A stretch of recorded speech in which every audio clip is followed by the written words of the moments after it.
Hello friends, एक बार फिर से स्वागत है आप सब लोगों का मेरे यूट्यूब चैनल में। आज हम लोग पढ़ने वाले हैं 6th क्लास सिविक्स का चैप्टर नंबर 7 और इसका नाम है अर्बन एडमिनिस्ट्रेशन।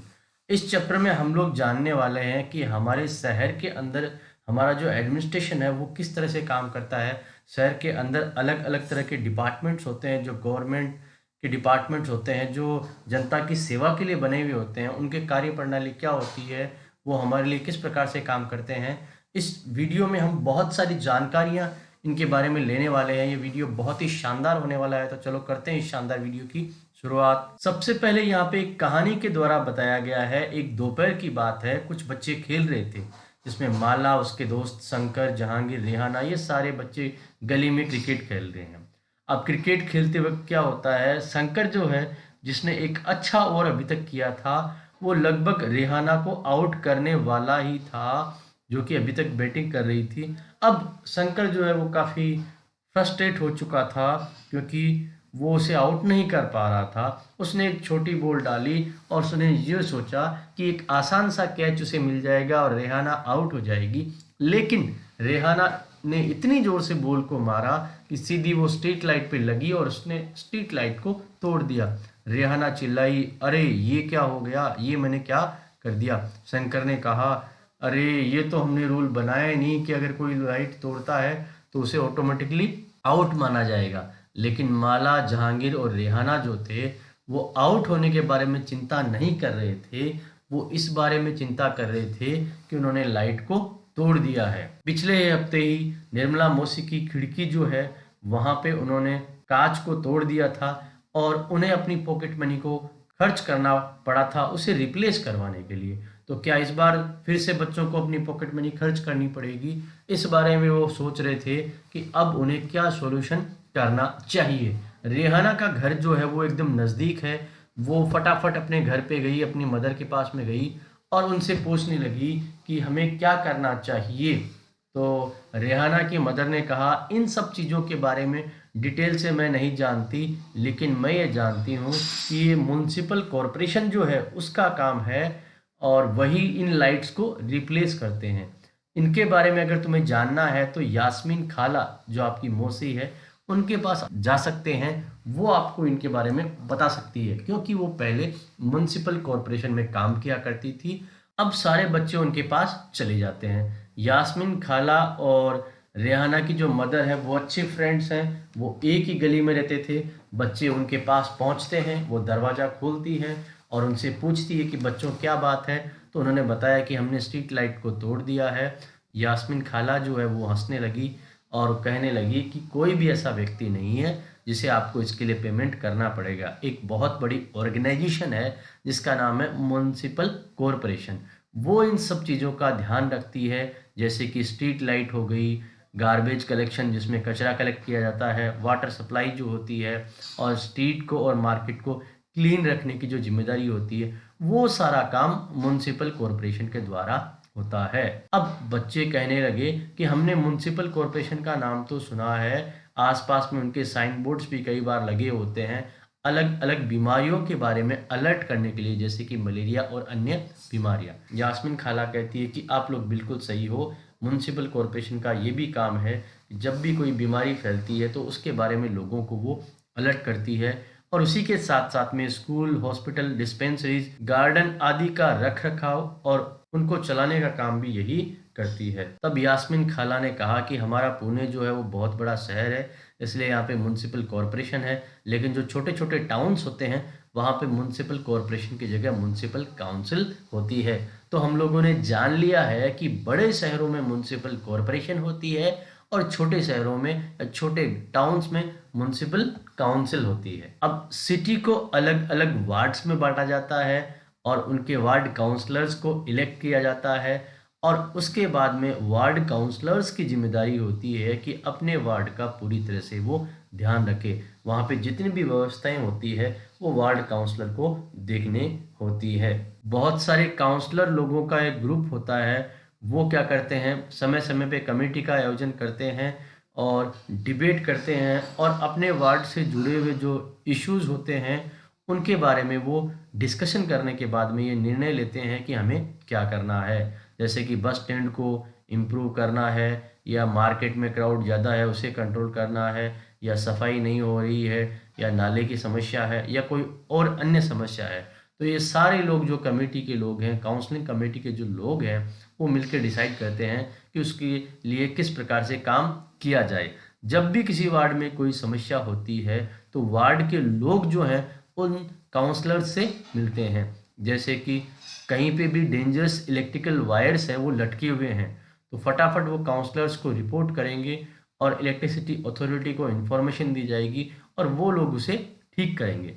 काउंसलर्स की जो कमेटी होती है और काउंसलर्स हैं वो इन इश्यूज़ पे डिसीजन लेते हैं, और उसी के साथ साथ में कमिश्नर और एडमिनिस्ट्रेटिव स्टाफ जो है वो इनको लागू करते हैं। कमिश्नर और एडमिनिस्ट्रेटिव स्टाफ के लोग हैं उन्हें अपॉइंट किया जाता है, जबकि काउंसलर जो हैं वो इलेक्टेड होते हैं। तो इस प्रकार से आप लोग समझ गए होंगे बच्चों कि ये डिसीजंस हैं वो लिए जाते हैं। आपको यहाँ पे ये बात भी जान लेनी चाहिए कि जितने भी वार्ड काउंसलर होते हैं वो मिलते हैं, वो बजट बनाते हैं और ये देखते हैं कि किस प्रकार से पैसा खर्च किया जाए और किस प्रकार से उनकी वार्ड की जो समस्याएं हैं उनको सोल्व किया जाए।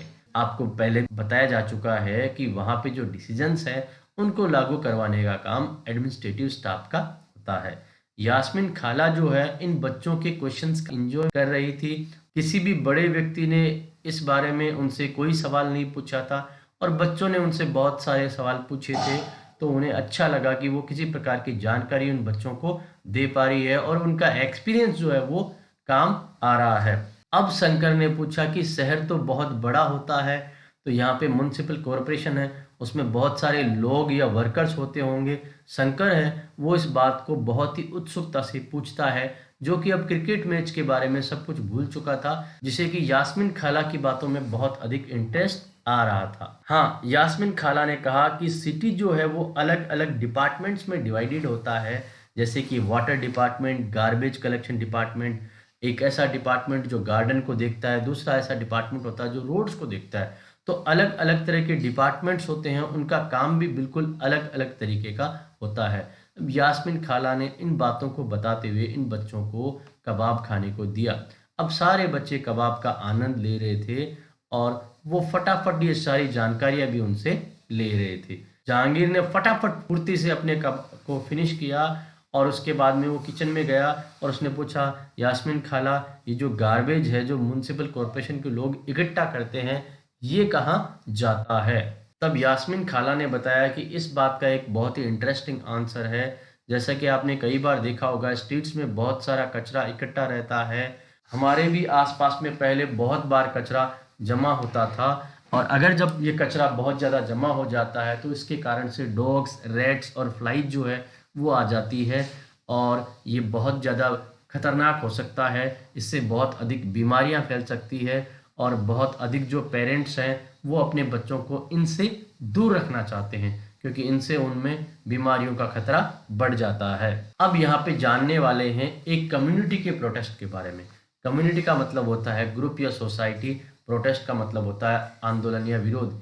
यास्मीन खाला ने उन बच्चों को बताया कि एक बार ऐसा हुआ कि महिलाएं जो थी वो अपनी सिचुएशन को लेके बहुत अधिक परेशान थी, दुखी थी, और वो मेरे पास सलाह के लिए आई। मैंने उन्हें कहा कि यहाँ पे जो डिपार्टमेंट है वहाँ पे कुछ ऑफिसर्स है, अगर आप लोग चाहें तो मैं उनसे बात कर सकती हूँ। तभी उनमें से गंगाबाई जो कि उनकी लीडर है, उन्होंने कहा कि नहीं, ये हमारे वार्ड काउंसलर की जिम्मेदारी है, इसलिए हम उनके पास में जाएंगे और उनके घर पे हम विरोध प्रदर्शन करेंगे। उन्होंने कुछ महिलाओं को इकट्ठा किया, वो उनके घर पे गई और विरोध के नारे लगाने लगी। तभी वार्ड काउंसलर बाहर निकल के आता है और वो देखता है कि क्या बात है। गंगाबाई ने पूरी बात को उसे बताया और उसने इस बात का प्रॉमिस किया कि अगले दिन वो कमिश्नर के पास में जाएगा और उनकी समस्याओं को उनके पास रखेगा। उसने गंगाबाई से कहा कि आप एक काम करो, एक पिटीशन ले लो और उसमें जितने भी हमारे एरिया में जितने भी एडल्ट लोग हैं जिनकी एज 18 से ऊपर है उनसे साइन करवा लो कि यहाँ पे गार्बेज जो है वो कलेक्ट नहीं हो रहा है और सैनिटेशन का पूरी तरह से ध्यान नहीं रखा जा रहा है। तो हम सैनिटेशन इंजीनियर है उनसे भी इस बारे में बात करेंगे और कमिश्नर से भी इस बारे में हम लोग बात करेंगे कि ऐसी गंदी हालत यहाँ पे क्यों है। उस शाम को बच्चे जो है दौड़ दौड़ के सारे लोगों के पास पहुंचे और उन्होंने मैक्सिमम लोगों से उस पिटीशन पे साइन करवा लिए। शाम के समय बहुत अधिक महिलाओं का एक समूह वहां पे इकट्ठा हो गया। Ward councillor, sanitation engineer, municipal corporation office पहुंच गए। अगली सुबह बहुत अधिक महिलाओं का समूह वहां पे इकट्ठा हो गया। वार्ड काउंसलर और सैनिटेशन इंजीनियर है वो भी म्युनिसिपल कॉरपोरेशन ऑफिस पहुंच गए। कमिश्नर जो है उन्होंने इन सब लोगों से बातचीत की और उन्हें कहा यहाँ पे हमारे जो ट्रक्स हैं वो बहुत कम है। तब गंगाबाई ने बहुत ही स्मार्टली जवाब दिया कि लेकिन शहरों की जो रिच लोकेलिटीज है वहाँ पे सप्लाई करने के लिए आपके पास ट्रक है और हमारे लिए आपके पास ट्रक नहीं है। तब जहांगीर खुश होकर बोला कि इस स्टेटमेंट से तो कमिश्नर जो है वो बिल्कुल शांत हो गए होंगे, उनके पास कोई भी जवाब नहीं रहा होगा। और गंगाबाई ने पूरी तरह से कमिश्नर को धमकी दी कि अगर हमारी समस्याओं को 2 दिन में निपटारा नहीं किया गया तो इससे भी अधिक महिलाएं यहाँ पे आएगी और विरोध प्रदर्शन और आंदोलन करेगी। तो इस प्रकार से वहाँ पे उनकी जो समस्या थी उसका समाधान हुआ और उन्हें पता लगा कि उनके अधिकार क्या हैं और अपने अधिकारों का किस तरह से पूरी तरह फायदा उठा सकती है। यास्मीन खाला ने बताया कि इस आंदोलन के कारण से ही ना केवल 2 दिन में इस पे एक्शन लिया गया, उसके बाद में रेगुलर वहाँ पे साफ सफाई का ध्यान रखा जाने लगा। तो बच्चे खुश होने लगे। ये तो एक बॉलीवुड फिल्म की तरह है जिसका एंड बहुत ही शानदार और हैप्पी वाला हो गया और जिसकी लीडिंग एक्ट्रेस है वो गंगाबाई है। बच्चे इस बात को सुन के बहुत ही प्रभावित और खुश हुए। उनके मन में गंगाबाई के प्रति बहुत अधिक लव और रेस्पेक्ट आ गया था। वो उठ खड़े हुए, उन्होंने खाला को धन्यवाद दिया और कहा हमारे पास एक लास्ट क्वेश्चन है, हमारे घर में जो 2 डस्टबिन है क्या वो भी गंगाबाई का आइडिया है। खाला हंसते हुए कहने लगी नहीं नहीं, ये गंगाबाई का आइडिया नहीं है, म्युनिसिपल कॉरपोरेशन जो है ये उसका आइडिया है। वो हमारी स्ट्रीट क्लीन रखना चाहते हैं, इसलिए उन्होंने गार्बेज को रिड्यूस करने के लिए ये काम किया है। बच्चों ने खाला को बहुत बहुत अधिक धन्यवाद दिया और वापस स्ट्रीट में चले गए। अब उनके लिए घर जाना जरूरी था क्योंकि वो बहुत लेट हो चुके थे। चारों तरफ धीरे धीरे अंधेरा होता जा रहा था और वो एक दूसरे की तरफ मुस्कुराते हुए देख रहे थे क्योंकि उन्हें बहुत अधिक जानकारियां मिल चुकी थी और वो सब अपने घर की तरफ लौट रहे थे। इसी प्रकार की घटना एक सूरत में हुई थी 1994 में, जब यहाँ पे प्लेग की बीमारी आ गई थी। सूरत जो था वो एक बहुत गंदा शहर था उस समय। हाउसेज, होटल्स और रेस्टोरेंट्स जो थे उनके आसपास में बहुत अधिक कचरा जमा था और स्वीपर्स जो है उनको सही समय पे क्लीन नहीं कर पाते थे। इसके कारण से यहाँ पे बहुत अधिक भयानक बीमारी फैल गई और ऐसी बीमारी फैली जिसके अंदर बहुत सारे लोगों को अपनी जान गंवानी पड़ी। लगभग 3 लाख पर्सन्स ने अपनी इस शहर को छोड़ दिया। लेकिन उसके बाद में म्युनिसिपल कॉरपोरेशन ने इसे पूरी तरह से साफ कर दिया और सूरत आज जो है इंडिया के जो क्लीनेस्ट सिटीज है उनमें से आता है। तो आपने यहाँ पे समझ लिया होगा कि किस प्रकार से हमारे रूरल एरियाज में साफ सफाई का या अन्य जो क्रियाएं होती है, अन्य जो फंक्शंस होते हैं उनका ध्यान रखा जाता है और कौन कौन लोग इसके लिए जिम्मेदार होते हैं। दोस्तों मैं उम्मीद करता हूँ ये चैप्टर आपको समझ में आया होगा। इस सब्जेक्ट के अन्य वीडियोस को देखने के लिए, साथ ही साथ इस क्लास के अन्य सब्जेक्ट को देखने के लिए प्लीज़ हमारे चैनल को सब्सक्राइब करें।